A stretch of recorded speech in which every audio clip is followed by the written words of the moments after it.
What's going on today, everybody? This is Discuss TNA Impact Wrestling. We're back again. We're going to talk about more than just TNA, as the world is freaking out about Alberto, El Del Rio, El Patron, whatever. I'm here with the Horror King Gary. We got a lot of TNA news. They signed or added or put about 19 new knockouts on television in the last week. Um, all this coming after Gail Kim. Everyone's so cold. She's the heart and soul. Everyone was the fucking heart and soul. All gone. TNA doing better than ever. What's up, Gary? Too much. Yeah, just going to mention we also added Maggie Lee not too long ago. Ooh, I know totally they try forgot to about her. put that up on Gail Kim, but I feel like Gail had very little. Yeah, people keep putting. To do with it. Yeah, writers keep saying like Gail signed all these people, and I'm like, get the fuck off! Look at the timing. You know what I saw? Remember? You know what we saw Gail doing last? Everyone working a lot of creative with Giselle Shaw, the girlfriend of Scott, who were all fired for being creeps. Whatever. Let me just throw some names. Kelsey Heather returned. Whatever. I'm not going to call these spoilers. These might be spoilers. I don't care.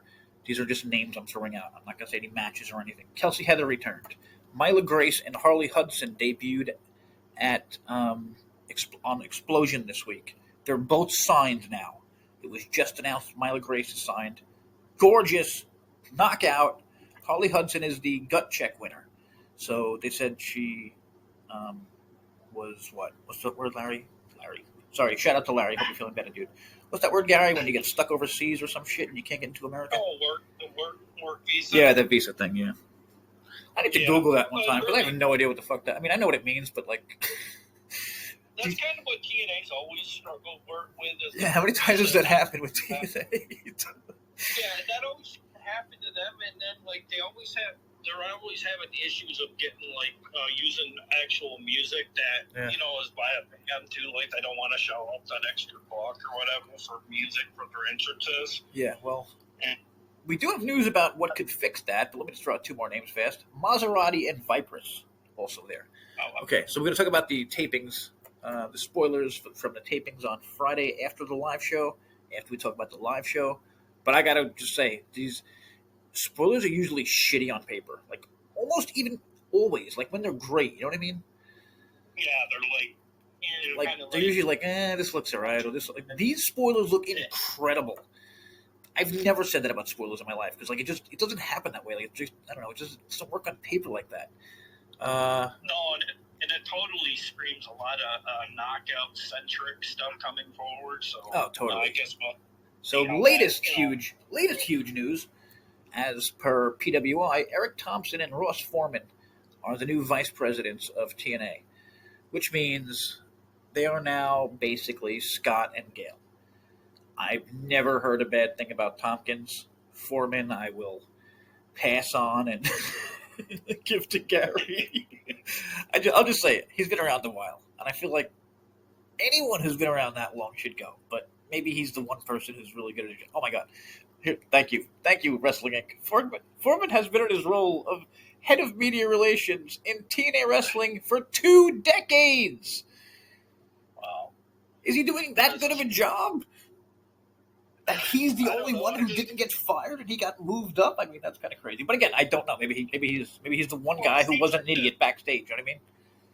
Well, it seems like the TNA Express just keeps rolling on, even while we're getting rid of such backstage talent as Gail Kim. Many of the ones that let go, like Josh Matthews, and it just seems like TNA's just up in their game. They're doing they're doing exactly what WWE is doing, or what WWE does. Yeah. But even differently because they're doing with executives. They fired like 15 fucking executives from Anthem. Who they would get replaced with? No one. Tompkins and Foreman already worked there. They just got moved. Maybe they saw like how many? What's the word? I'm gonna say pointless, but like how many people were doing the same jobs that weren't needed? You know what I mean? Like, when you go into a company, you're like, wait, you do this job and this guy does a similar job. Like, yeah, okay, you're gonna be out of here in a fucking week. Well, Jay, I think too, to their credit, I think they've actually brought in a few extras. Whereas before, Josh Matthews was doing like 5 different jobs, and I think that's what we heard. Josh was doing a million jobs. Christy Hemme was doing a million jobs, and so was Gail Kim. But if they were doing that many jobs and they were doing them so good, why'd they all get fired? Yeah, right. Also, Josh is with AEW now, reportedly. Oh, shit. Oh, imagine all the amazingness that's coming from him. Yeah. Just think about the career he's going to have. Can we remember? Does anyone remember the incredibly long career of his wife in AEW? She had about 3 matches, and they were like, fuck you, get backstage. You control the women now. Guess what? She doesn't control shit. Nothing's changed. Yeah, they have 4 women anyone gives a fuck about. One of them's probably leaving, Mariah May. Yeah, and I mean, they kind of made a mockery of the Knockouts division because with Josh Matthews' wife being there for 3 or 4 matches, and just like they made her look like a joke. Oh yeah, totally. Just I swear I get mad just thinking about the goddamn idea. But okay, hopefully, I mean, I don't know. I haven't seen anyone say anything bad about Tompkins or Foreman. I have something bad to say about pretty much everyone backstage at TNA, and I think anyone who's listened to this knows that. So I don't have anything bad to say about these guys, other than I just don't like the idea of someone's around that long. Like, how can you not be lazy? You know what I mean? Like, everyone gets late. Everyone listening, how many jobs have you had? You ever had one for 20 fucking years? How lazy did you get? 15, 10, whatever you mean. You know what I mean? Yeah, and I'm kind Your of first curious. and second year, you worked a lot fucking harder. It's just life. And you notice, like, the stuff, the reporting that's going on backstage, but what happened to Ace Steel? I know he was in at some point, and, like, so many people are vanishing, and it doesn't get reported on because they don't matter. What happened to Ace Steel? I think people didn't give a fuck, just like with the, goddamn, blanket on the names, tag team. They just came in, we were laughing about how quickly they left and nobody noticed. Oh, the clones. They literally joined the system, didn't they? Yeah. I thought they were going to be like the kind of the APA or. Aren't they part of the system and they just disappeared? Yeah, they just like disbanded, like out of. But again, I love it. I love it because like they're seeing things quickly and they're like, you know what I mean? Yeah, I think they've seen a lot of mockery from the fan base and why the clones? Yeah. Like you could get like why not try to bring in a future Hall of Famer of Carlito or somebody more familiar. Yeah, totally disaster. How about Dixie Carter, who never does this? I love this. Eric and Ross have meant so much to the company. Very proud. She didn't say shit when Gail or Scott were fired. Like, Yeah, that's a good boo-hoo, point. the company is going to die. Nope. Yeah, like somebody was saying. I say that a lot. Pay attention to Dixie Carter, man. She knows where the bodies are buried. The woman who there would be no TNA without. And you fans have the balls to bash this woman. Like, it's insane to me. Yeah, somebody was going, why don't we bring back Aunt D and let her be a TV discussion where she can sweet talk some of the TV executives into a pretty lucrative TV deal. I just went on Twitter and this just put me to top. I did not realize this. Dixie Carter tweeted, Eli Manning is a Pro Football Hall of Famer every day, all day, both on and off the field. Oh, I'm going to cry. Eli Manning's one of my favorites of all time, and I've always loved Dixie, so... And that's pretty surprising, too, because her being a Southern girl, you know what I mean? Because, like, he's Southern now. Huh? Isn't, oh, wait, Eli. Yeah, no. Yeah, I think he's Southern college. Maybe that's why she liked him. Yeah, the Mannings are from, Yeah, I didn't think about that. Totally forget where they're from. Oh, he's only one of 6 players? I think she's a big Ole Miss fan now that I think. Sorry for the NFL break here, but he's only one of 6 players with multiple NFL Super Bowl MVPs. I didn't even realize that. Jesus Christ! Really? More playoff wins than Steve Young or Jim Kelly. More on the road than his brother and Tom Brady. Okay, sorry. Back to wrestling. So yeah, Dixie was excited. I thought there was one more piece of news that we're missing out on before we move on to the live show, which. I thought was good, but not great again. But it did bring an incredibly interesting thing with Robert Stone. And yeah, we got all the news, I think, so we can move on to that. Yeah, and they did think one match with Mike Santana and Isaiah Moore was very much not needed. It was a virtual match that lasted a minute. I mean, it was less than a squash or less whatever you call a squash match. It was pretty much a bathroom break. Oh yeah, who is and who's Isaiah Moore? I can't remember if that's somebody that was it maybe an indie sensation or was he? But I mean, I like that also. You know what I mean? Like, I'm not a fan of squashes, but yeah, there was no reason for that. But for like a minute, and then like we had 4 or 5 other matches that were about not much longer than that. We had about Well, Thompson wrote for that. The fans love Mike, so I'm sure a 1 minute match isn't going to bother them, and I agree. But also, they love Mike. They didn't need to see him squash some nobody to love him. That meant nothing to anyone. Yeah. Total waste of you know who should have got that? Savannah Evans if they kept her around. But also I have to just kind of mock Savannah Evans. People who compared her. I saw a website. It was like, it's been a really tough year for knockouts when it comes to TNA. Not only did they lose Jordan Grace, but now they lost Santana Garrett. Jesus, I already forgot her name. That's how little she was. That's how little she was used. Savannah Evans, who I like a lot. I really do. She seems like a good person. No, she does. She's a very good She person. tried everything they threw at her. They just didn't throw any. It was basically shit. You can't work with shit. And even no matter when, even after Scott left, they still did the same thing with her, which I thought was just so odd. Remember she was a monster. That 1 week she was a monster. 1 week. And I think the reason why she stayed as long as she did is she was in the eye of Tommy Dreamer, who kind of kept her. Shotgun Tommy. Yeah. Again, if you missed the story, Tommy Dreamer was literally going to murder Paul Heyman at WrestleMania and then shoot himself. That was what his friend Stevie Richards just said. How is this not how is he not thrown out of wrestling? You put that with the sexual harassment giggling on fucking national television. That dude is fucking Teflon, man. Teflon. But also, they keep naming all these names with TNA. Have you noticed no one's mentioned Tommy recently? No. It's not have you noticed he joins Tommy? No, I haven't seen that. Yeah. Is it possible he's quietly been let go? I don't know. I know. I don't really mention him a lot. I mean, that's what I mean. It's usually he will now join.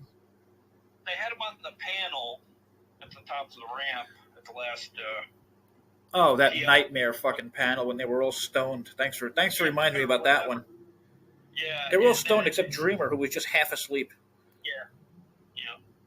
Don't fucking put people on that if they don't give a shit. I would have rather seen Gary on there in his goddamn underwear, and that is not something I ever want to see in life. But at least he knows the shit he's talking about, and he cares. And he probably has long underwear because he's a man and he's not some weirdo. So, okay, too much Gary underwear talk. Okay, sorry, we missed how the show started. Joe Hendry, love it. Rebellion recap. Thompson really loved those 3. The 6-man Ultimate X, the Falls Count Anywhere, and the main event, which we didn't really like the main event that much, but I don't know. Oh, and then also Masa and Tessa match, which I thought was very good, but not the best of Tessa, which I think we're still going to see. I don't think Masha can do that with Tessa. You know what I mean? I think she's great in her ways, but I don't know. I think Indy Hartwell versus Tessa would probably be the best test. Someone who can hang with Tessa in TNA at the moment. I don't know who else can. I honestly got a little bit of a thing where I think Cora Jade's going to come in and cost good call.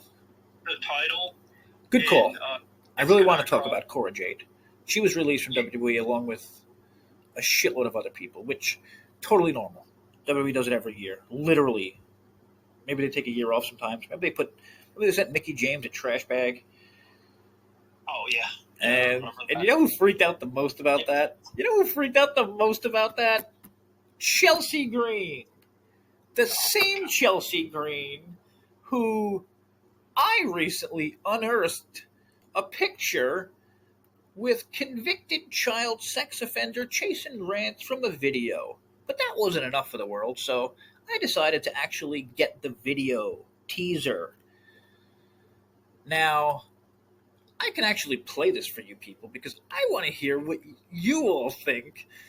Now, this is a totally true story. I've messaged my father, And I just said, "What do you think about this story?" I said, "Check out this story and let me know what you think."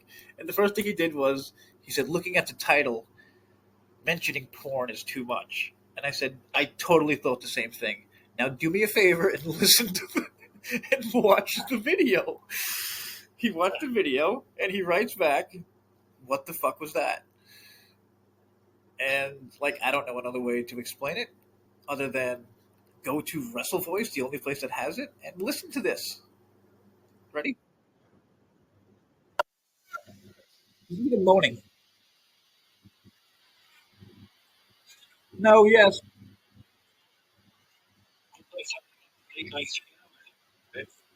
That's Chelsea. Ah, ah, ah. Now they're holding hands as she screams. They're barely touching each other. This is like slow motion. No, no, no, don't throw me down. It's called slamminladies.com. Slammin'. And it also comes from a place called Slam Peg. So I'm guessing the pegging happens after the training happens. And Rance is into that shit. Fucking freak. JaySin Rance, that's his name. Shouldn't be in the world. Like the dark net of wrestling. Seriously. I mean, just from hearing that, I don't know if you've ever heard that before.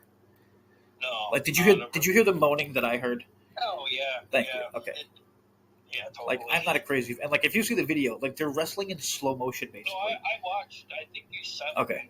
Like, you can see how slow they're wrestling. You know what I mean? Like, that's not training. That's for people to buy to fucking. I was gonna say.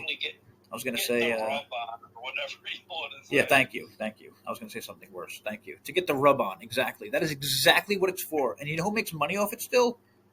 The fucking pedophile. Fuck WWE and everyone involved.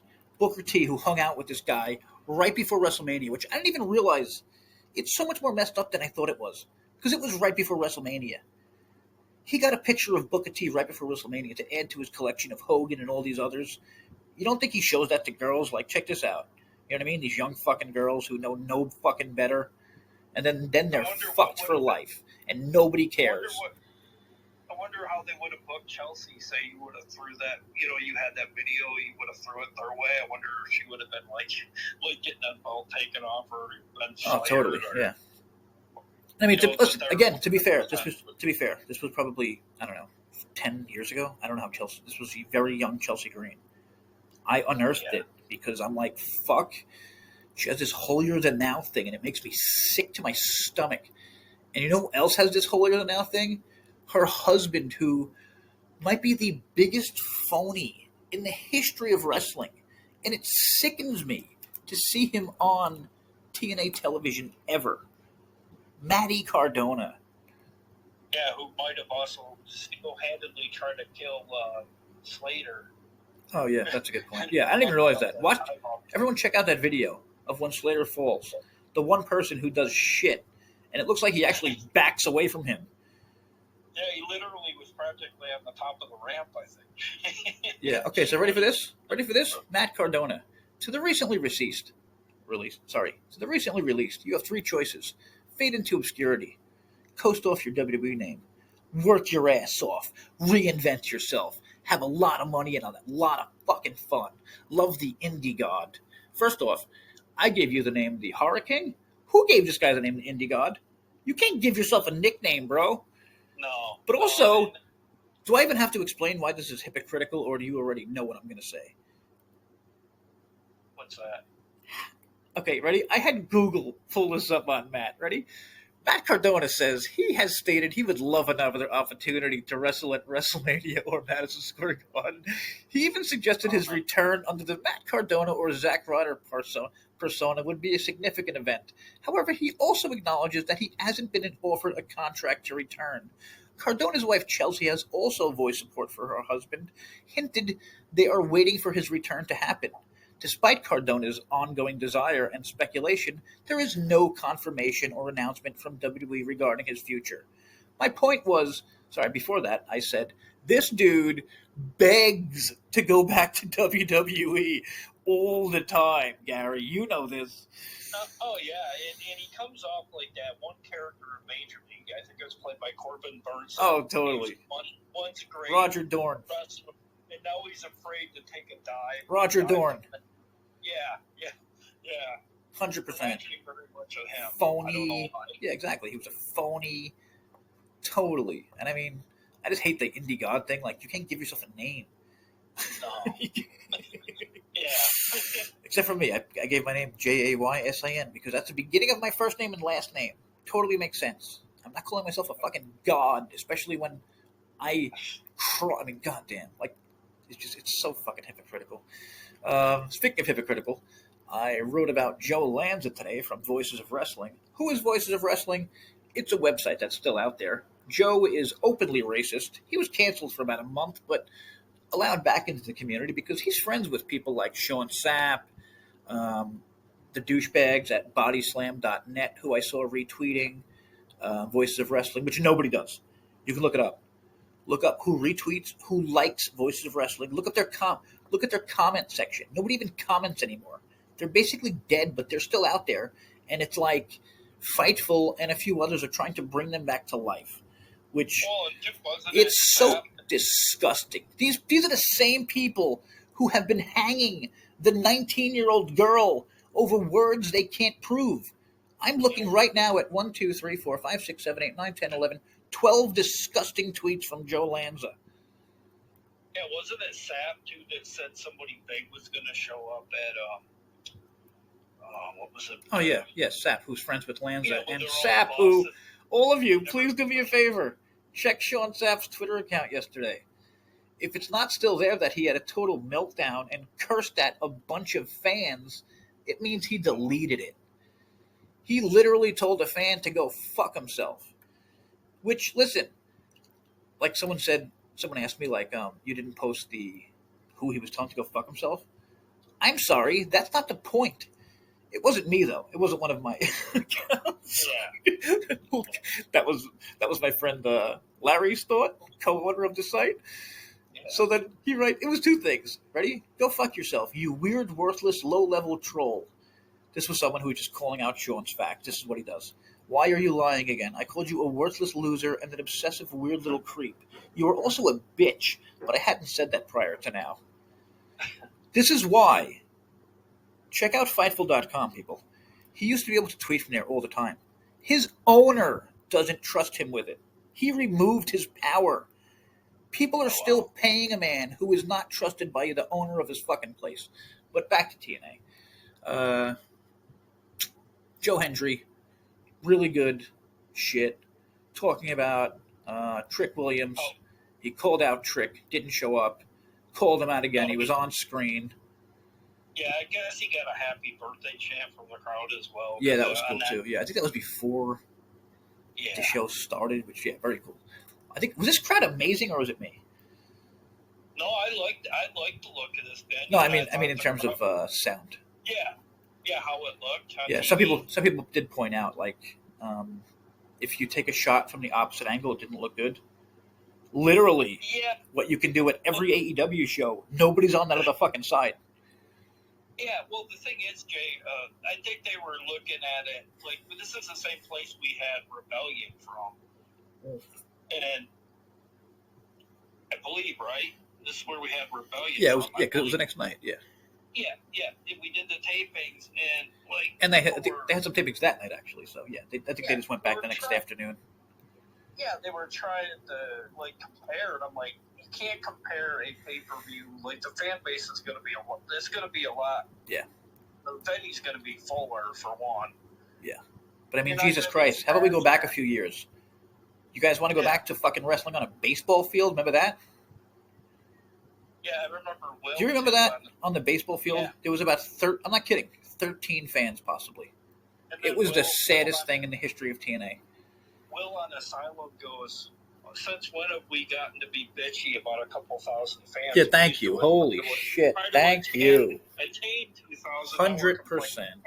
100%. We used to hope for, 300 fans? Yeah. That was my number. I don't know about you people. Mine was 250 to 300 fans.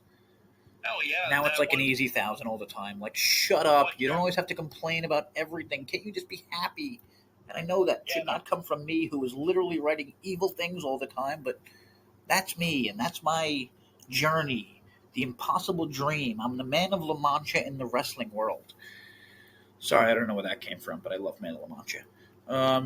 We didn't see it. My problem with the squash is we didn't see shit from Isaiah, so like, why not put Isaiah in another match where we can see a little, if they care? He did get very little bit of the offense in there, but like, you knew in a matter of time before the Santana Express was going to take him out because he's too much out of role and he wasn't going to. And how about the ending? Santana tells the fans, he took down Ali. Next up is Joe Hendry. Ooh, yeah. And now, had a little bit of booze. Yeah, I like that. Because, I mean, listen, Santana's an evil fuck, man. Santana kidnapped people. He's a very evil, he's Stone Cold kind of, you know what I mean? Like, he's a fucked up face, which is great. And I feel like, too, they've let him open his arsenal a little bit, more high-flying. Like, I think when he first came in, they were kind of like, maybe like nursing him. Oh, totally, yeah. Not being injured right off, but like now he's getting to do the like. Oh, yeah, I think we actually bashed him a little. Like, he doesn't. Super Adidas and stuff like that. I think we bashed him before the Mustafa feud. Like, he doesn't feel like a main event kind of guy, you know what I mean? Yeah, like. And Mustafa literally put him there. I mean, him and Mustafa, but good God, Mustafa Ali. He made Santana. He made Santana. Yeah, those two brought out the best in each other.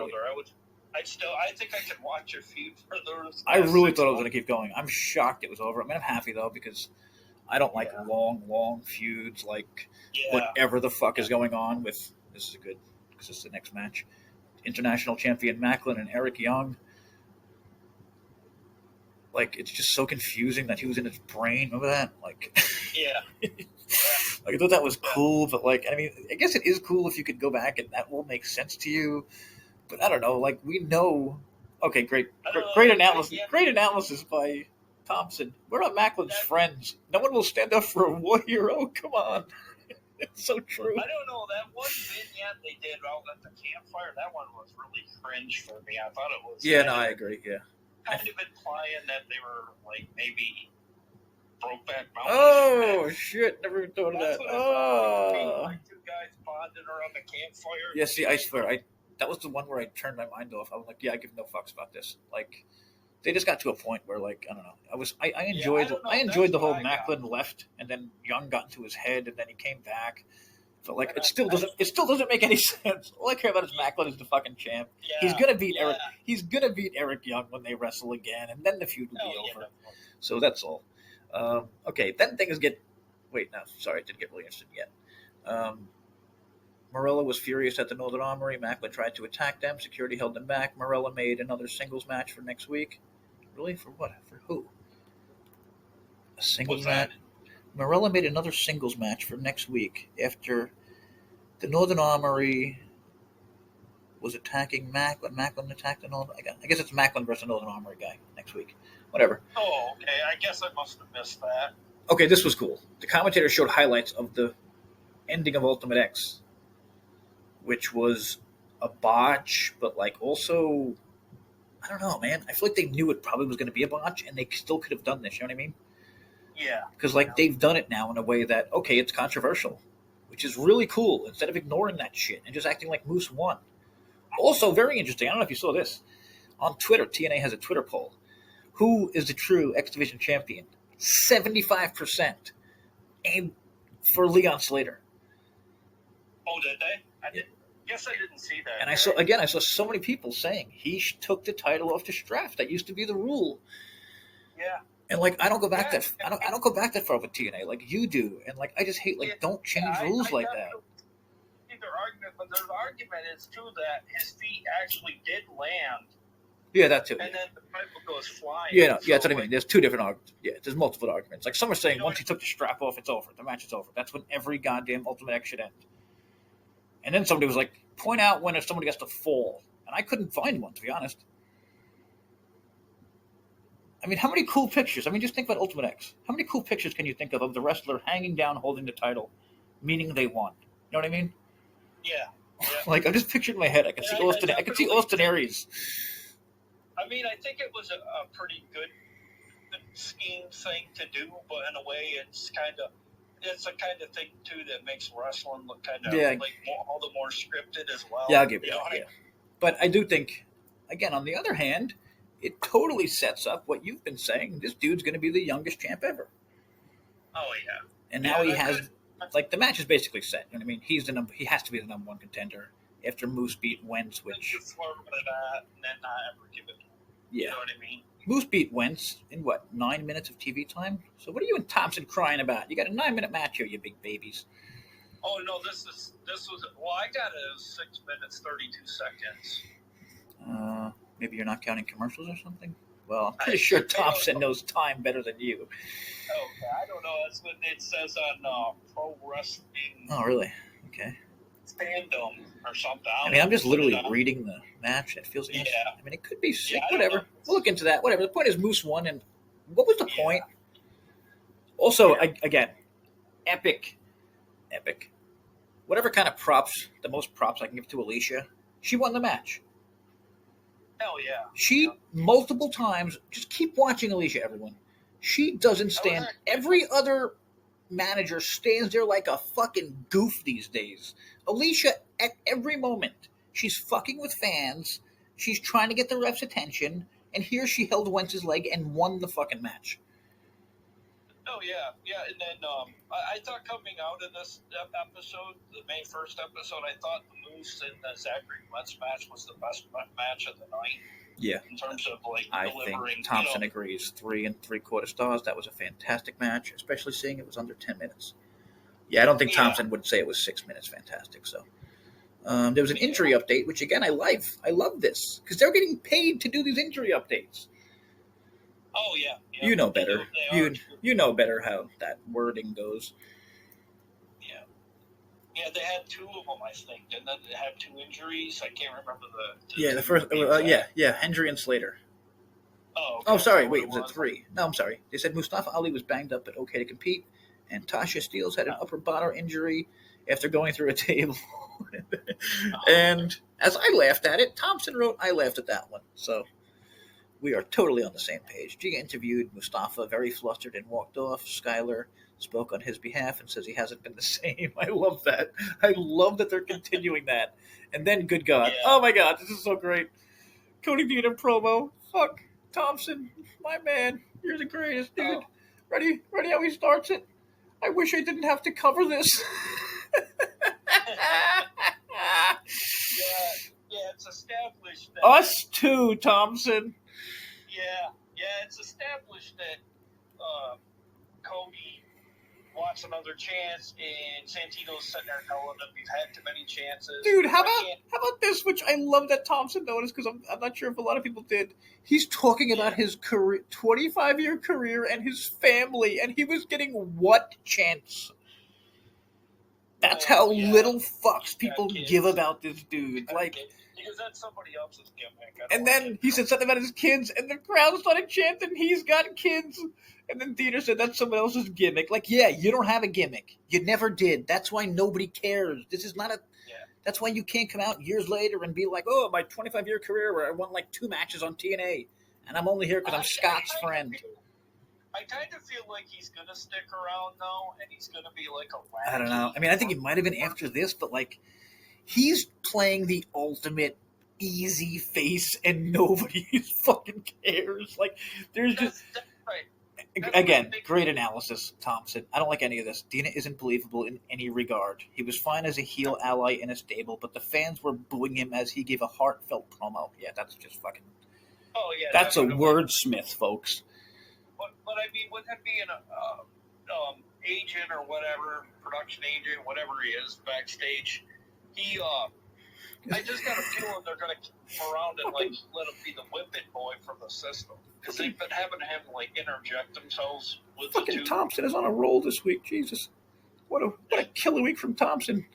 Talking about Robert Stone and Alicia Fox, who came to the ring but forgot to introduce himself. Thompson wrote. Oh yeah. Thompson wrote. That was brutal. Stone is okay on TNA, but on a live mic, he really struggled. And I watched it back. He did. I like the whole idea of this, and I was like, okay, what's happening and all that. He even messed up her name. Oh, really? Well, that's kind of surprising, too, because he's kind of been having, kind of licking his chops on commentary and Evolve on Tubi. Oh, really? Oh, Stone? Yeah, he's one half of the time. Nice job by Gary knowing more than me. I've actually been posting stuff about Tubi, and it looks like a decent show. Yeah, and that's another thing. TNA can get on Tubi if they wanted. They don't want to, so what are they waiting for? We'll find out. So yeah, Alicia Fox is with Robert Stone, who is Robbie E for TNA fans. Yeah. So they come down, and they said they now have power in TNA. They're still from WWE, but the power-ups at Anthem have put him in charge over Santino. And he'll be reporting on Santino, which I mean is weird, and it kind of feels like real life, but I think that's the twist. I think they want this to feel like, they want everyone to think this is how it starts, the end of TNA. But that's not how it ends.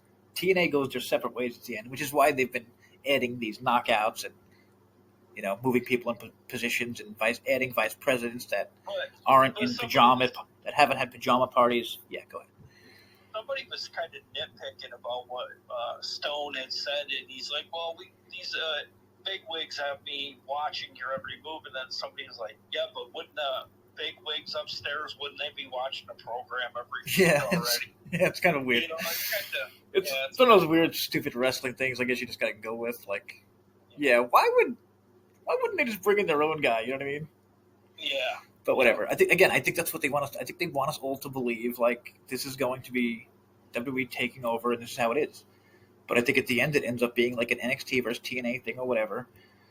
Maybe they get Tessa. I don't know, because Tessa's on Team Stone already. Tessa jumped right over to Team Stone, which I loved about her character. I honestly think it's a setup for a match between Robbie E and Crawford versus his Santino's daughter and Santino. Because he mentioned, damn, you're good. In a recent interview, you'd be seeing him in the ring sooner than later. Oh, son of a bitch! Where is Gary coming from with all this goddamn information? I caught that from someplace. I can't remember where it was now, but I did read that, and it's don't be surprised to see Santino and Cobra making an appearance in the TNA ring again. Okay, how about Jody Threat and Maggie Lee? Solid, I thought, which is exactly what Thompson said. Yeah, I thought Jody looked 6 really minutes. Good in this too. And I think a lot of that is thanks to Maggie. She's really solid wrestler, this girl. Yeah, they had a pretty good match in there. I would say maybe pre-show worthy. Again, Thompson killing it. TNA has started bringing in some new ladies, but my criticism is they always lose. Threat would not be hurt whatsoever by a surprise loss. 1,000%. Can Thompson book this fucking show? Well, we're supposed to make the House of Elegance, and she's a part of this, and you're trying to make them credible. Okay, this could be funny. The Elegance is an Iceman yelled at Lee backstage, and now she's going to get the makeover, and Thompson writes, yes, there will be a fake third blonde in the group. But I mean, turning her fake blonde, it could be really funny, and then when she'll obviously break out of it, you know what I mean? Yeah, I did laugh at Iceman. One word, Botox. Yeah. Botox. Yeah. I mean, I like that he's being a total fucking creep now. Because, that's, you know what I mean? They're leaning into the creepiness. Yeah, because it's is that for your pleasure? Totally, yeah. Women look better looking? Totally. Get them in the shower. Now we're gonna have to ignore our buddy Christian Thompson on this one, because it's from a fellow Australian. So they are biased AF. Just kidding. This is a nice first promo from Indy, who has always been extremely likable. She's Australian too, so bonus points. Indy was awesome here, and she looks incredible. I agree with Thompson. Her music is awful, but Jesus Christ. What is with TNA music? I think it all sucks. I don't know, Jay, but I think their end goal is to pair Indy Hartwell with Steph DeLander. That's I don't know. I mean, that's what I thought, but she this was a much different thing than I expected from her. She said she said she wasn't a knockout. She's the knockout. Oh, okay. You know who I think that? You know what that was kind of stolen from? Do you remember who said something very recently? Very recent, same words. I'm not the X. I'm not an X-Man. I'm the X-Man. Wolverine. Oh, okay. Yeah, that could have been. Yeah. I don't know if she took that from that, but like to me, it made her like it put her on the level where it's like she literally made herself a top person. So like putting her with a tag team, I don't think would work. I think that's wishful thinking from her friend. I mean, I do think it makes loads of sense too, because superhero films have a big impact on social media and whatnot, and I think sometimes wrestling does like to delve into that. Yeah, side. Totally. I mean, I don't know if anyone else caught that, but like once she said it, I was like, shit, she just stole Wolverine's line. Yeah. Or I'm sorry, maybe I think Deadpool said it about Wolverine. You're not, whatever the fucking is. You're the fucking X-Man. He was, you know what I mean? And it's awesome. So like I mean that sets Indy as a fucking star to me, like, or at least, you know what I mean, like to the main event. But whatever, we'll see. Yeah, Navarro. Now you got me thinking about Wolverine and Deadpool when he's on top of him. He goes, "I'm not finished yet." And he goes, "Finish what?"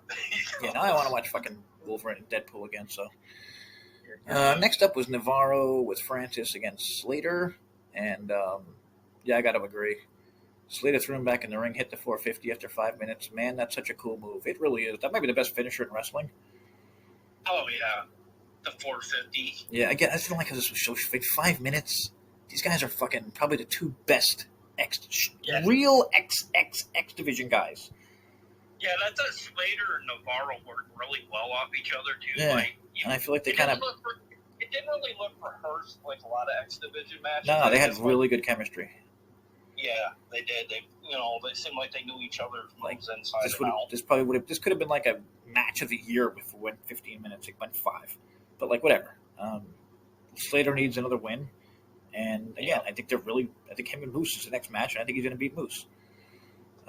Masha addressed her under siege opponent Victoria Crawford, which kind of came out of nowhere. If we didn't mention that earlier, she got a knockout title match. Masha said she's been all over the world and wondered what Crawford's been doing. Well, she's been in the Indies, Masha. Maybe Google that, bro. I might want to mention Crawford is now the executive vice president of DOA. Yeah, it's really confusing. Yeah. So there's like 8 people in charge of... I mean, if you don't like authority figures, maybe don't watch the next few weeks. Well, the thing is, Jay, is she going to pull chicanery, say she gets pinned? Is she going to say, well, my fault was on the roll? Yeah, I mean, there's a lot of things. There's a lot. I mean, I love it. I think it's... reverse decisions. I love it. There's a lot of interesting shit, and they could be rooting for their fucking... I see a lot of heels becoming champions in the coming months if they're in charge. Yeah, I mean, they could do a lot of interesting, cool shit with this. And then maybe somebody comes back, like a Dixie Carter type, you know what I mean? Or like a Jeff Jarrett, if he can free himself from AEW, I don't know. AJ? Yeah, I think that would make a lot of sense. I'm back to get this place in order for a little. Yeah, Mr. TNA. The biggest pop in the history of wrestling. Yeah. The Nemets and Kazarian versus the Hardys and Hendry. The crowd was going fucking insane for this entire match. The heels won after Ryan knocked Jeff off the top rope. So again, great job by the manager or whatever. Well, I kind of call him the manager, even though he's half of the tag team champions. Yeah. I thought Kazarian got lost in this match, though. I agree. Yeah. It was like, where is he? Kind of forgot he was part of the match. Yeah. Even in the match. Yeah. He didn't really. I don't want to say he didn't fit, but like, I feel like Hardy is more about not Hardy. Hendry is more about the NXT dude, Trick. So Trick showed up. Yeah. So Trick showed up. You know what I mean? So like that takes even more off of Kazarian, I think. Yeah. And it's just kind of weird for Kazarian. Williams hit Hendry with the trick shot, grabbed the title, which I thought was badass, and then threw it back on Hendry like, I could take your title, bitch, but here you go. Like, I don't even know this dude that much, but he really impressed me here. The Nemesis have really got the Hardys' number at this point. Oh, that too, It's got to be getting under their skin at this point, because they kind of won out at the Hardy compound. They kind of won that in a way because they got inside their head enough to. I'm still mad they didn't go back to that. You know what I mean? Like, they lost the titles the next time they fought. They wrestled. I'm still angry we did not go back to that. But right now, we're going to have to take a quick pause. Yeah, it really sucked they didn't go back to that. I tweeted about it. I tweeted to Matt Hardy, who retweeted it. I thought that was the greatest, what was it called? Hardy compound thing they've ever done. Oh, yeah, like a cinematic. And I felt like it was part 1, you know what I mean? And we never got part 2, and that sucked. But, okay, right now, this card is not looking too good for Under Siege. to be fair, it's one of those shows that... Okay, no. Okay, this is bad. Ready? Knockouts Championship, Masha versus Victoria Crawford, Alicia Fox. Which, again, it's Alicia Fox. She has a lot of fans. But also, who the fuck? Why did she get that? Why did she get that spot? I mean, I don't know. It's someone different, I guess, and I don't know. I can't get too mad. She gave herself the spot. I mean, it does make sense. She literally gave herself the spot because she has the power. I think, the Stone guy, Robbie Stone or whatever his name, I think he said you'd be surprised how much if you get in somebody's ear, how you can make things happen. Okay, gotcha. Yeah. Okay. And then he has a lot of control. Okay, so. And remember, he made these matches. He made that match. And Santino couldn't, unmake it. Yeah. So he does have more control at the moment. Okay, so right now, ready, that's the match. And then Joe Hendry and Elijah versus Trick and Kazarian, which, again, where does Kazarian fit in here? Is he feuding with Elijah? No. Yeah, my only concern about that Masha Crawford match is the difference in styles. Like, she's hardcore. I don't know Victoria's style anymore. I don't know Victoria's old style. She was in the Divas era, wasn't she? Very diva-like. But again, listen, to be fair, it's 20 years later, and she's been doing indies, and... Yeah, that's what I mean. So, maybe she's... Don't shit on the person before we see her, which, Yeah, that kind of thing. I didn't like her getting a title shot, but it totally makes sense that she has literally control. Why wouldn't you give yourself a title shot? And then Eddie Edwards versus Cody fucking Deaner. Oh, why? Why would you do that to Eddie Edwards? I guess it's just one of those things, Bannister never beat anybody for that, for digital media, neither did Stuff to Lander. They just I did like that. Kind of thing. So we're going to get to spoilers in a second. Just, I found this thing that I thought was really interesting, and it comes from, I want to find the account that's really cool. TNA Impact. Gary, did you know they were considering a sequel? Oh, to the video game? To the video game for a long time. Yeah, wasn't it Backstage? Close enough where they made a menu screen and you could see different talent. Oh, okay. Yeah, I did see some screenshots of it. I didn't really... There was something called a belt match, create a wrestler, a Bound for Glory match. But I did buy the first game for my son for Christmas, about years ago, but he still loves it. So. And I actually learned a lot about it, how low-key did, most of the game. He did the character suicide. He did all the fucking motion work. And then also, how's this for a crazy stat? TNA Impact was the first wrestling game in history to offer DLC, downloadable content, which is there wouldn't be that's half the thing now. You know what I mean? Now you buy a fucking game. It's got 8 wrestlers, and you got to buy the 100.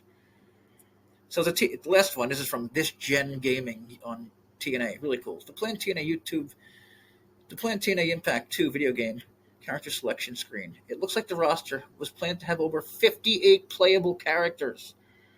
Oh, wow. That would have been sick, and I'm angry that it didn't happen. But okay, on to spoilers.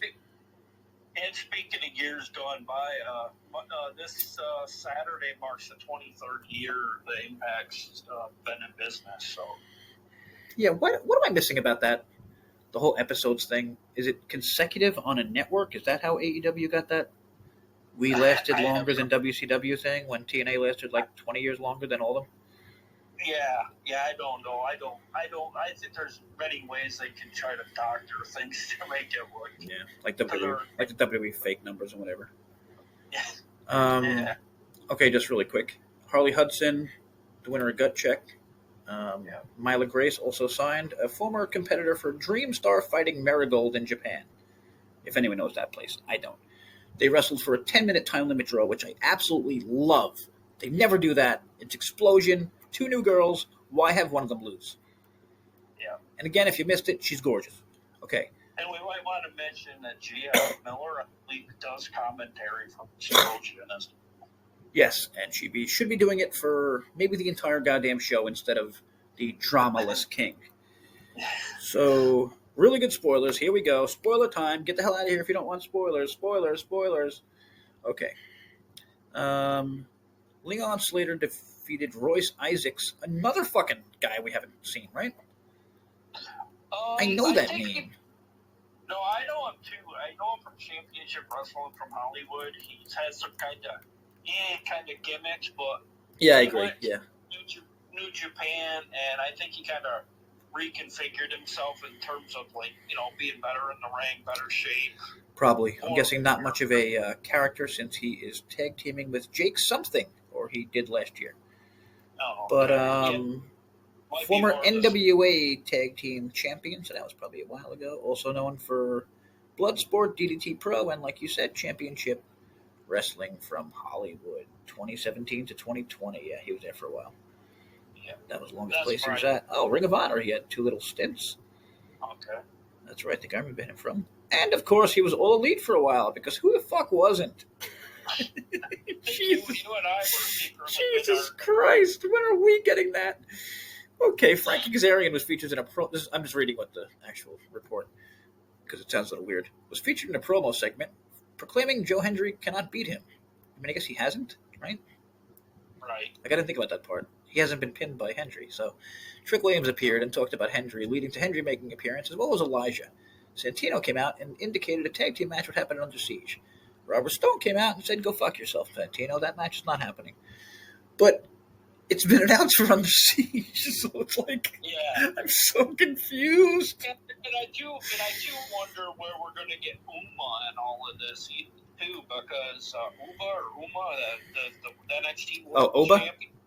Yeah, because he called. Yeah, I mean, there's so much involved here, and you really have to watch both shows because Hendry is in the feud with this feud with Trick Williams is going on both shows, which is. Yeah. That's like what I wanted from day one. That forces people to watch both shows. So then Tessa Blanchard and Crawford, who I said before, she very quickly ran to their side, which I loved. You know what I mean? Like this place sucks. We need better management. I'm totally with you guys. Are we gonna start seeing like NXT have a small faction come in, like the New Radicals, like with Eddie Guerrero and? I mean, we could see anything. Tessa and Victoria defeated Masha and Nikita Lyons debuting for TNA. If you don't know the Nikita Lyons, I'm not sure how to explain her. She's incredibly curvaceous. Okay. Some say too curvy for wrestling. I say no such thing, and I can't wait to see her. Mustafa Ali had a promo on the Rascals and their fans. So that's where he went next. This motherfucker's taking on the Rascals. I love him so much. Trey Miguel and Wentz come out. A tag match was booked for the Rascals against the Great Hands with Tasha in their corner. First Class cut a promo, slammed Los Angeles. Actor and no contest wrestling host O'Shea Jackson, is that the doof who was stoned during Yeah, he made an amazing comparison, saying AJ looked like Uncle Phil, which has probably been said a billion fucking times. Like, come on, man. Yeah, come on. Bring some new material. Fuck. Indy Hartwell defeated Kelsey Heather, who is still around, which I love to see. Rosemary versus Zia ended in a DQ. That's still going, which I like. Didn't have an ending. Elijah and Hendry defeat Myers and Moose after the match. Kazarian ran out and attacked Hendry. However, Elijah hit Kazarian with a guitar. Damn it. Kazarian's just been he's like the butt of the joke for TNA, but I don't know. I love the guy, and I'm sure he enjoys it. Whatever. Honestly, I think, speaking of Myers, I think TNA's using Myers a lot better than Jeff Jarrett ever did. Oh, totally. Yeah, it's not even close. What I mean? What, the clown with the fucking... What do you have in his hand? It was a polo stick or something like that. No idea what the fuck he was. Mustafa beat Ace Austin in what could be amazing if it has time. Yeah. Octagon and Laredo, awesome seeing them back. Defeated the Northern Armory. Eddie Edwards defeated Jake Painter, who I don't know who that is. I guess they're giving him lesser competition so he can prepare for Diener. He's got to lower himself, you know. First Class beat Sami Callihan and Mike Santana. O'Shea Jackson and Jr. was again on commentary. Why? Fuck. Oh, man, let me show up to a show stoned as fuck. I can show up way more stoned. You gonna hire me? I actually know what I'm talking about. I don't think it was mentioned either so far. Maybe you're going to mention. Oh, here it is. I think this is what you mean. There was an in-ring debate between Santino Marella, his daughter Ariana Grace, Victoria Crawford, and Robert Stone. Tessa came out, attacked Masha. Masha put her through a table. But that's what you were talking about with. Oh, yeah, that too, but there was something else. Santino and Victoria, which I love. Oh, my God. Santino and Ariana winning for TNA, like. The former MLW wrestler, Loco. Oh, I didn't see him. Yeah, he was. They said before we went live that he was. I'm pretty sure he had a match. Oh, I didn't see that. Yeah, how is that not in my thing? I think it was with Laredo Kid, maybe. Okay, to be fair, these are my spoilers that I got from PWI, and like they missed a little, so I stuck like the spoilers from Asylum on there. That luchador that kind of has Laredo. He fought Laredo Kid, but Laredo, whatever we call it. Not Octagon. No, this was. Oh yeah, he's not a kid anymore. I need to make a mental note of that. Primo Loco, something like that. Okay. I can't remember. Oh, Gringo Loco. You know, Gringo Loco. Yeah, okay. Yeah. Jesus, that's another one. Yeah, I've been pushing for TNA to sign him for like 3 years, and I'm like, they never did this before. Did Scott ever do this? Give people chances and look at them? No.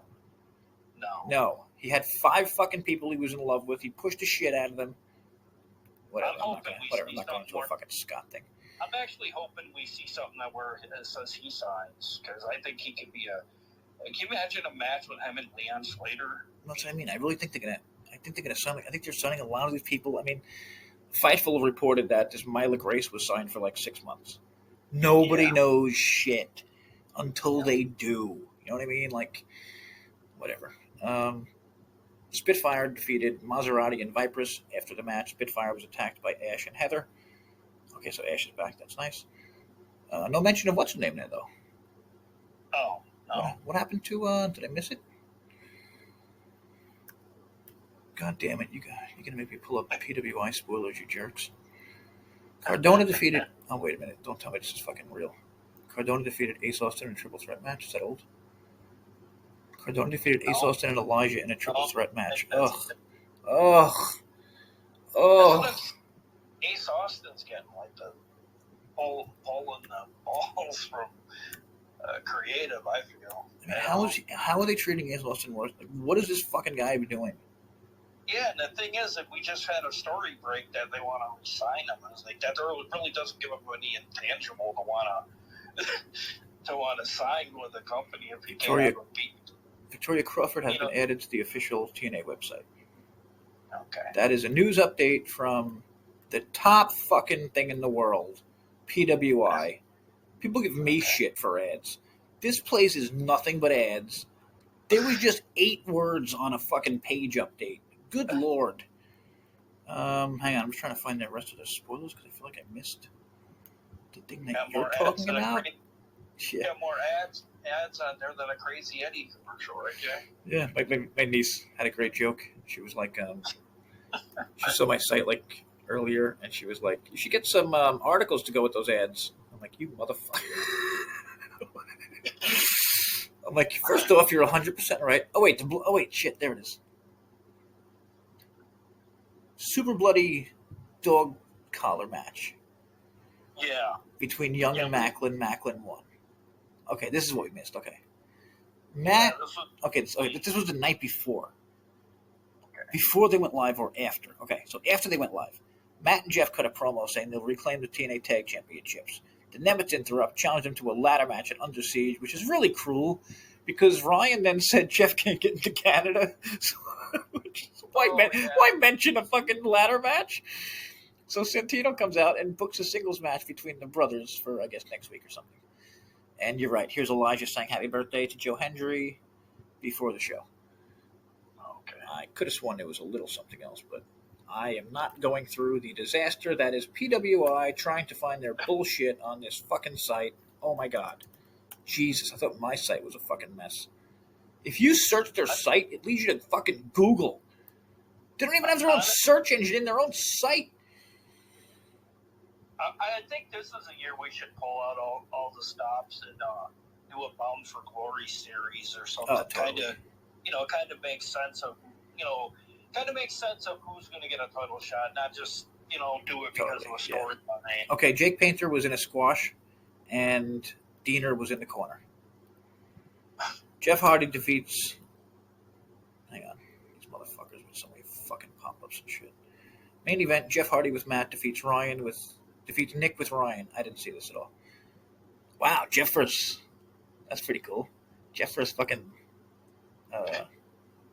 Dolph. That's the two biggest names in the company, no? Yeah. We might want to mention that. I can't remember. Didn't he hit Jeff with the? Jeff gets the win with the Swanton Bomb. Ryan attacks and Leon makes the save. Yeah. Again, man, Leon, they're putting in that top fucking spot. That's awesome. I'm trying to see if we missed anything here. It looks like we have a debate. Yeah, with the. Okay, no. Oh, wait, was this Sammy Callahan? First Class defeats Sammy and Santana. Navarro pins Callahan? What? You have First Class beat on hotter than blazes like Santana, and then totally. Sammy probably got the loss, but why the fuck is he near Sammy right now? Yeah, I know. So Diener was on commentary during the Painter match, which I guess is funny. Maybe it was like his friend or something. Yeah. Maybe Trick Williams was on commentary for the Moose match. Didn't you say Navarro got the pin? Is that what you said? Oh, no. I was saying he didn't get pinned. What's the name, I think? Shit, I already forgot what I'm talking about. Santana. Well, I'm saying Santana probably. Oh, wait, no. It says Navarro pins Callahan. See, that's what I'm wondering, if they're not going with the storyline, that they're trying to say that Top Dollar AJ is the weak link in the thing. Totally. Yeah, 100%. Maybe what does he do? He talks. He doesn't win matches because he doesn't do shit. Yeah. I'm trying to see if there's anything else we missed here. I don't think so. Trick Williams on commentary for the Moose. Moose and Myers versus Elijah and Joe Hendry. Okay, that's the one that he gets hit with. The Kazarian comes in after the match. Zelia makes the save on Brookside. Indy squashed Kelsey. I don't know how this happens with Casey and Francis talk about LA. Mike Santana comes through the crowd. How the fuck did Sammy Callahan get involved? But whatever. We'll have to find out this week. And that is... Oh, wait. Tessa Blanchard and Victoria versus Masha and Lyons ended a DQ after Masha hits Tessa with a chair. Santino restarts the match, but Stone overrules him. That's the kind of cool shit I like. That's interesting. Yeah, me too. It's kind of like any indie promotion. You see this asshole guy in charge come out and change the result, and totally. They don't. But this guy's from WWE. I love this. I love this fucking idea. It's weird, but it's different. Like we haven't seen something like this in wrestling, especially with two promotions that are working together, and a lot. It seems like real life. And I mean, I kind of do see a little bit of merit to what they're saying about Santino. I do think he tends to make matches a little too leaning to the good side of wrestling a little bit here. Do you think so? Like the faces? Yeah, there's kind of like a bit of justification in a way to it as well. Yeah. Again, I just don't know why they would go through the whole WWE thing, but you can just. But we can say it's because WWE is kind of in control right now, and that's what it does seem like to a lot of people in the world. They think they're just waiting for WWE to buy TNA, and this story is great to make people believe that even more. It does have me wondering if this is going to bring back JBL too. Oh my god! And introduce him as like part of that too. Or maybe finish that never-ending fucking story. I could see him coming back due to this, maybe. Yeah. I mean, I don't want to. I kind of never want to mention JBL again because they fucking did that shit for like 2 years and absolutely nothing came from it. Yeah, like come on, man. Like the TV deal we never got. Yeah, but I mean, shit. Did we mention that the Latin America thing? No, we neglected it. I think we overlooked it with all the news this week. Okay, that's all yours. Yeah, the Claro, not Clairol with an L, but Claro or Clara. So I don't know what the name of it is for sure. Someone named Clara is now streaming from Mexico. Yeah, I think is the story. Yeah, they're like Mexican ESPN. Yeah, the point is, I think it's a better deal in Mexico, right? Yeah, probably better than what they're doing on Access. Really. Yeah, exactly. Yeah. So, like, they're doing all these good things around the world, which people totally ignore because we're a bunch of American idiots in America. I'm one of them. I didn't notice. I mean, I looked at this thing and I'm like, whatever. Because, like, I think you know what I mean? Like, Americans are just idiots like that. Like, does anyone look at the UK numbers for TNA? And somebody had mentioned too that Delirious in charge would expect a lot more like luchador type style wrestlers, so it does look good for Loco and different. Oh yeah, I'm sure that's his friend. I'm guessing that's his friend, just from. Yeah. I mean, if I'm thinking of the right guy, Gringo Loco's been around for a while. Oh yeah, but man, that guy puts like. To me, he's like a really fun wrestler. Yeah. Willie, you know what I mean? Like kind of like a Willie Mack. Huh? Kind of like a Willie Mack, just a fun wrestler, you know, like. Yeah, very high flying. Where the fuck is Willie Mack? Last time I knew somebody trapped in Ring of Honor. Ugh, trapped in fake Ring of Honor. Ugh, and they still want talent. Those people, those AEW fans, those absolute lunatics who totally disregard Ring of Honor. They don't care. Nobody cares about me. It's one of the most amazing things I've ever seen in my life. I think I gave Ring of Honor so much shit that they actually changed something they did on YouTube this week for the first time. They actually did Ring of Honor highlights, show highlights, right after the show. You know what I mean? Like everyone else does, like the adults do. And we might want to mention AEW's pride in themselves so much in their promotion that they've spent the rest of the year at 2300. Oh yeah, good. Yeah. I feel like we kind of found out. I don't know if it's news or whatever. I mean, I might write about this today. That the next 4 out of 6 collisions are going to be taped with Dynamite. Which, if you don't know, that's not a good sign for the company. That they can't get live shows all the time, which they clearly can't. And I think Daddy might have said enough spending there, Tony. Yeah. How about this? Ready? How about this? Ring of Honor. They just posted some full matches today. Or sorry, 21 hours ago. That doesn't count. So they had an actual return thing, like ROH highlights from the episode. Mina Shirakawa returns. It's the first time I've ever seen them doing something somewhat smart. 7,000 views. That was 7 days ago. Okay. So that was their Actually, I don't think TNA does that, do they? Do they have one video where they put all the highlights together? I think they do, but I don't know. I think it comes today.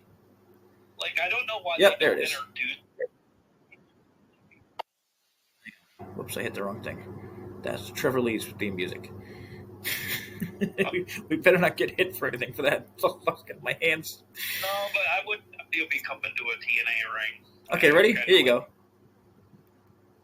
Must-see moments for TNA Impact. It was posted 2 hours ago. It has 2,000 views already. The other one was posted 3 days ago, and it has 3,000 views. So this will have, 20, something like that, or whatever. And just looking through their latest show, this is odd, though.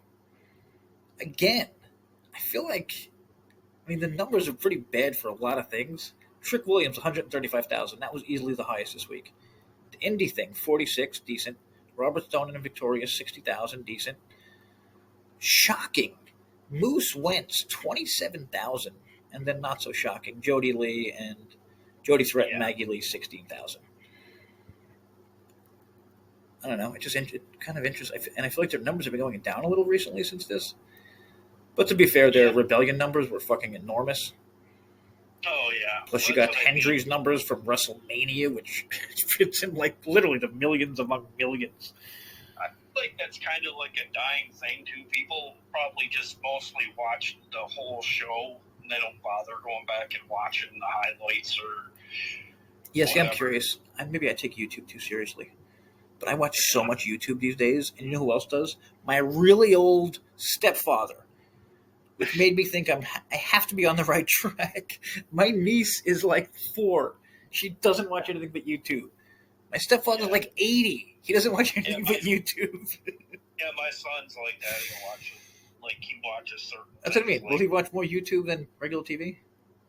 Oh yeah, he won't. He refuses. Yeah, I feel like that's like the future of fucking life or whatever. Yeah, he don't watch any like live, anything on TV that's being aired. And that's another interesting part of maybe that's why they're really, really thinking so hard about this. You gotta pick the right fucking place. Is network TV the place, or is streaming the place? If you're thinking about the future, I don't know. I don't know. I think YouTube is the best. But how do you make money off that? I don't know. I mean, they are. You know what I mean? The way that they're doing it. Yeah. But whatever. Oh, yeah. All right, we got to get out of here. We went too long, and I got to have to put these together, which is going to be a bitch. What's next? Just a bunch of TNA shows, and then Under Siege? I think so. And we might want to mention tonight, happy Cinco de Mayo to our Latin fan base out there that might listen. Thanks for mentioning that. I am not going to go shopping because it's Cinco de Mayo now. I do not trust the world. Okay, May 23rd is Under Siege, just to throw that in there. Tapings May 24th. Against All Odds. Yeah, that's in Brampton, Ontario, right? Up in Canada. Yes. Then Against All Odds in Tempe. A little scary again. No Tessa on the thing. But the Hardys are on there. Yeah. We all thought they'd be gone soon. The Hardys are on Pittsburgh in June. Yeah, just going to say, I think they're going to be there for the end of maybe. Yeah, I mean, there's no Slammiversary. There's the logo, but there's nobody on it. So they're up until the June and June 21st tapings. Yeah. Moose, Hendry, Mosh is on almost all of these. Also Elijah, which could mean something. They must clearly like Elijah. Okay, that's it for us this week. Sorry we ran over a bit, but there's a lot we are not at all sorry. There was a lot of stuff out there, and I didn't even get to most of it. But check out Wrestle Voice. Got a lot of cool stuff out there, and I hope you enjoyed that porno. If you would like to actually watch it, we got it at Wrestle Voice. Have a great week to the few TNA fans who actually give us some... Oh, fuck, my bad. Nope. Hang on a second. I had it pulled up, and then I unpulled it up, if that's a word. I just want to read the comments from this week, which we have been missing out on because Gary used to be in charge of that, and then he had a computer literally go on fire. I mean, it's the Russians. They're on to us, Jay. Yeah, it might have been that also. Okay, so nice review from Michael Vasquez. I think that's a new person, new subscriber. Awesome. Kevin Cruz, always been around. We really appreciate you. Said TNA is better than WWE. Obviously, bro. Trent Hatchett, joking. Good review. Yep. Again, and I'm sorry we don't apologize. We don't reply to all these. It's just, that was kind of Gary's thing, and I feel weird sometimes, and I don't have time with my site and everything, but whatever. Eric Isaac, great episode, fellas, and Rebellion was a damn good show. Before that, hey, buddies, Unbreakable was a good show with Chris Bay, was the moment of the night. Congrats to Macklin. Sorry, I think we said that last week. For giving us the best moment of an otherwise very middling WrestleMania weekend. Joe did the company proud. Can't wait for Rebellion. That was from the week before. Appreciate you guys. Not a lot of you, but we're going to do our best to always read you because we don't get a lot of support. Also, shout out to my boy Rockstar on Twitter. One of the only people on Twitter to support us and does it in a big way. So thank you so much. And that's it. We'll be back next week. Catch you next week.